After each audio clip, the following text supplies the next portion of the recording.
My 14-hour study day begins at around 6:45, and to be honest, it didn't get off to the best of starts.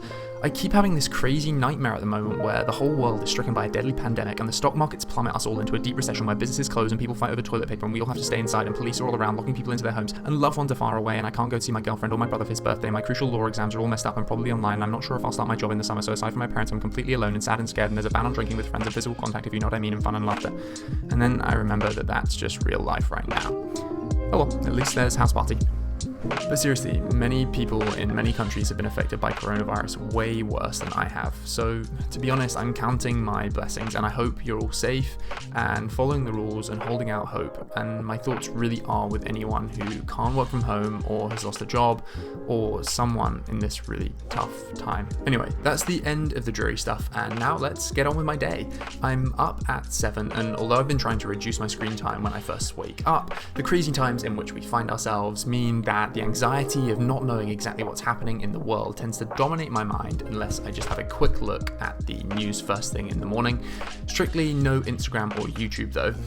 I then get up and do a really quick round of press-ups and leg raises just to get my body going. I don't always do this, but whenever I remember, it just gets the blood pumping and is scientifically similar to having a cold shower, but requires less insanity. Today, I'm not going to shower first thing because I'm going on a run later, so I head downstairs, make myself some breakfast, have the news on in the background on the TV, and also send some messages to a few of my closest friends that I hadn't replied to last night or who I'm keeping up more regular contact with. After breakfast, I get changed out of my slacks, into a pair of jeans and a clean t-shirt. As I said in my last video on working productively from home, which you should of course watch, it's a good idea to wear something that is at least not 100% comfortable so you feel a little bit more like you're in work mode. I'm currently alternating between casual shirts. I personally am a big fan of a good old lumberjack shirt and just plain block color t-shirts with some black jeans. My workspace and my bedroom generally are now super tidy. Because I'm spending so much time in my bedroom, I really want it to look and feel nice when I'm in here. I also open all of the blinds completely to get plenty of natural light into the room. So yeah, clear away any clutter, even if it's just into a closet, so that it's out of sight and you generally feel happy to be in your work environment. And I know I'm really fortunate to have my own desk in my own bedroom, but even if you don't, a clear workspace is so important. I also dedicated a good 10 minutes to completely decluttering my desktop and made space in my menu bar for a few new essentials, including Microsoft Teams, which is the platform that we're now using for all of our online teaching. I've also started using stacks mode on my Mac desktop, which really tidies things up. So if you haven't come across it before, I highly recommend for any Mac users. Now that housekeeping for the day is out of the way, we can begin with my first assignment. And this is one that I actually set for myself. It's a new daily practice I'm trying to build into my routine, and I've even made a green sticky note to remind myself to do it. It's to write down 3 things that I'm grateful for. Given how much negativity and uncertainty there is at the moment, and the fact that I've been feeling really very stressed out about what's going to happen with my law exams and with family and everything that's going on, I've been finding it really grounds me just to spend a couple of minutes putting all of that into perspective by remembering a few of the reasons that I'm insanely lucky.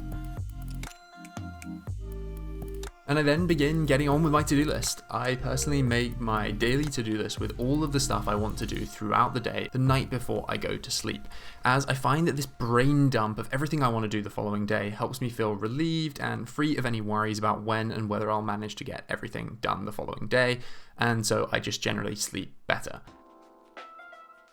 I made today's to-do list at 10 PM last night when I finished working. It was a pretty late one, and it includes a couple of pieces of work I didn't manage to get done last night, along with the 3 classes I have today, preparing for my 1 class tomorrow, going for a run, filming this video, and messaging 3 random friends to check in on them. I don't usually work that late until 10 PM, but I have a crazily busy day today, so needed to get through at least most of the prep for today's classes. Coming back to today then, I'll plan my morning precisely in my calendar with items from my to-do list around my different classes. I usually have a couple of 15-minute breaks in the morning, maybe a break for breakfast as well if I don't have breakfast when I first wake up, and I'll usually aim to have lunch at around 1. I then set my laptop and phone on Do Not Disturb and block my phone using the Hold app. Now, emails and constant WhatsApp notifications during class or when I'm trying to really focus on my law work take me out of my state of work flow, and the do not disturb function I find is a really simple way of ensuring that emails are still there if I want to check them, but I don't get that seriously distracting notification popping up every 2 minutes.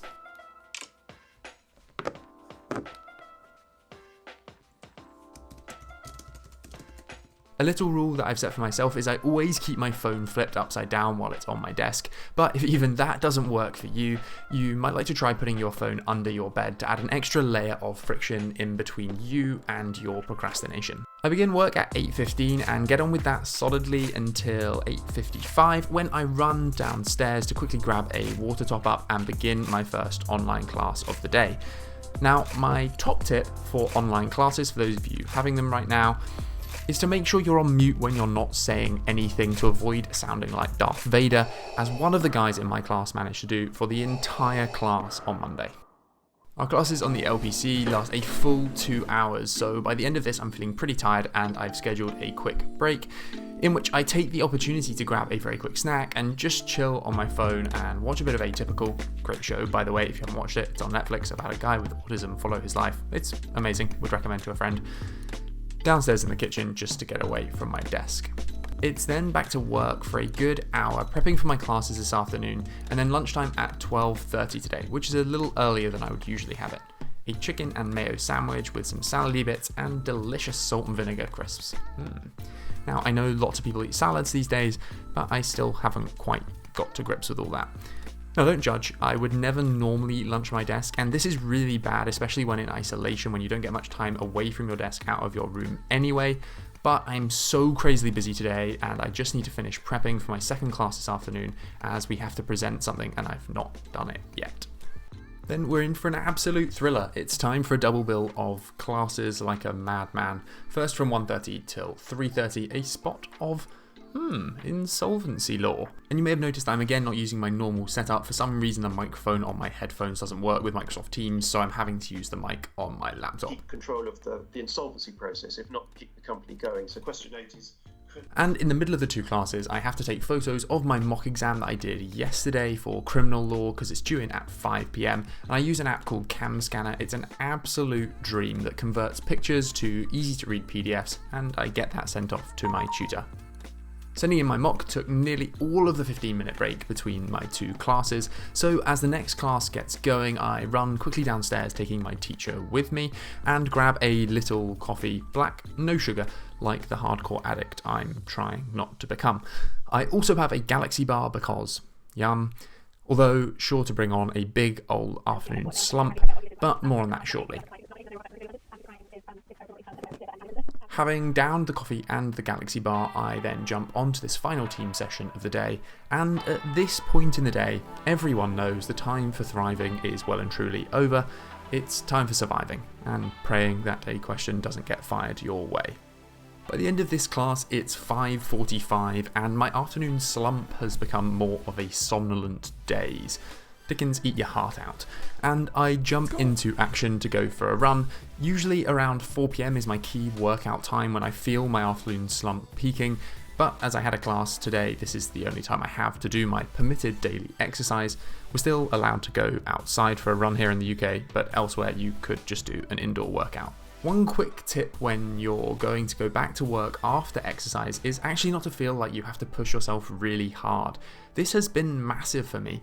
Allowing myself to actually enjoy running by going at my own pace, listening to podcasts I enjoy has completely changed my outlook on exercise and especially running. I mean, I used to hate it and I now genuinely really look forward to it so much. It's been a seriously long couple of days, so when I get back from my run, I unload my camera gear because them sexy running slow-mos didn't take themselves. Take a shower, put on some clean, comfy clothes,